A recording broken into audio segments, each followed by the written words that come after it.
নমস্কাৰ, মোৰ ইউটিউব চেনেললৈ এটি স্বৰচিত কবিতা পাঠ কৰি আগবঢ়ালোঁ। আপোনালোকে লাইক, কমেণ্ট আৰু শ্বেয়াৰ কৰিব আৰু মোৰ চেনেলটো ছাবস্ক্ৰাইব কৰিব।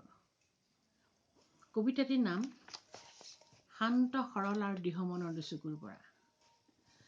শান্ত সৰল আৰু দৃঢ় মনৰ দুচকুৰ পৰা সঘনে সৰি পৰে অন্তৰ পৰশা অনুভৱৰ লোটক। বিনন্দীয়া পৃথিৱীৰ বিস্ময় বিভীষিকাৰ আনন্দ বিষাদ আৰু প্ৰকৃতিৰ ৰূপ বৈভৱৰ একান্ত নীৰৱতালৈ নীৰৱে খহি পৰে অনুভৱৰ আকাশ। হাচনাহানাৰ নিঃশব্দ সুবাসত ডুব যায় অনুভৱৰ সময়।